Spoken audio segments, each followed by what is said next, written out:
Naghihinagpis ngayon si Aling Virginia Ambos matapos malaman na patay na ang bunsong anak nito na si Reyma Ruta Ambos, 29 na taong gulang, matapos pinagbabaril ng 5 beses sa iba't ibang parte ng kanyang katawan pasado alas 10 ng gabi kahapon malapit sa Barangay Hall ng Kalumpang. Ayon kay Aling Virginia, base na rin sa mga narinig nito, nakipagbuno pa raw ang anak sa mga kalalakihang di umano'y nag-abang rito at bago ito pinagbabaril, sumigaw pa ang biktima. Dito lagi doon sa Malabuon, Tanaw TV, pag uli giatngan, man naglima katao daw.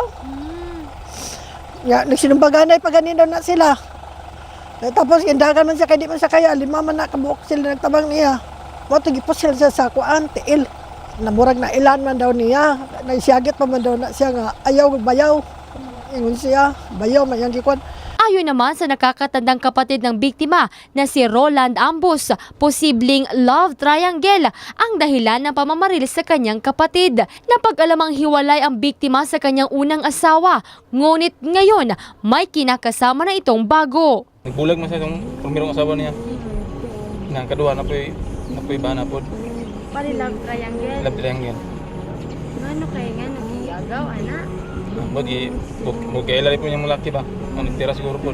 Kilala po di mo nagtira sa iya, ha? Dili. Pero nakahinala. Naisa ka tao na paano mo na ilhan. Pero klaro sa mga pangalan.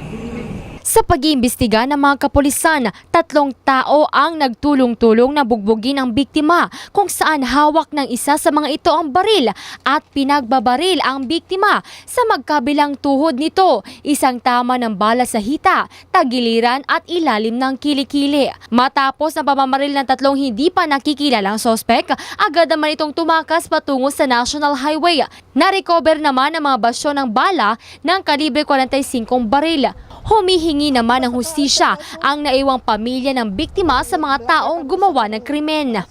Bayaw man gitawag sa akong anak nga pagdayog pusel nga ingon mo dagan man nakadungog nga ayaw-yaw. Kinsa unsa man pagsabot nga ayaw-yaw, bayaw man daw. Og ang katong nakapusel niya mubuon ba daw nga upawon nga tambukon, medyo itumon po daw. Sa ngayon ay patuloy pa rin ang investigasyon ng kapulisan para matukoy ang motibo at ang mga taong nasa likod ng insidente. Jessa Leduna, Brigada News.